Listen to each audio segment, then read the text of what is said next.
দেখেন ঢাকাতে একজন মহিলা, সে খুবই অসুস্থ সম্ভবত, এখানে কিন্তু পড়ে আছে, টাকাগুলো এখানে পড়ে আছে, টাকাগুলো ছিঁড়ে বেড়ে দিচ্ছে এখানে।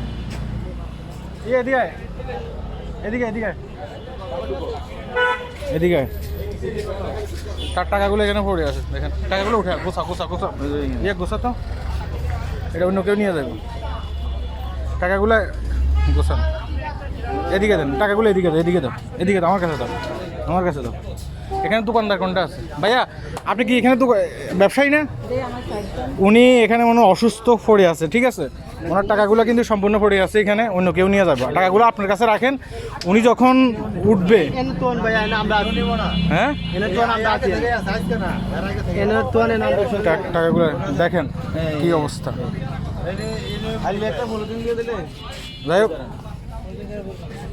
একটা পলিথিন দিয়ে দেন, দিয়ে দেন, কি অবস্থা। এ হলো আমাদের ঢাকা শহরের অবস্থা।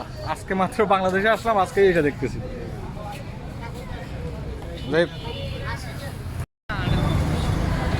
এই যে দেখেন, এটা হচ্ছে আমাদের ঢাকা শহর, হ্যাঁ, এটা হচ্ছে কচুক্ষেত ক্যান্টনমেন্ট। ওই যে দেখেন সংরক্ষিত এলাকা, এখানে আর্মিরা থাকে। হ্যাঁ, এটা যদি এই অবস্থা হয়, পুরো ঢাকা শহরের ডাইস কি এখন আপনারা কি বুঝতে পারছেন? পুরো ঢাকা শহরের ডাইসটা বুঝেন, এই যে দেখেন।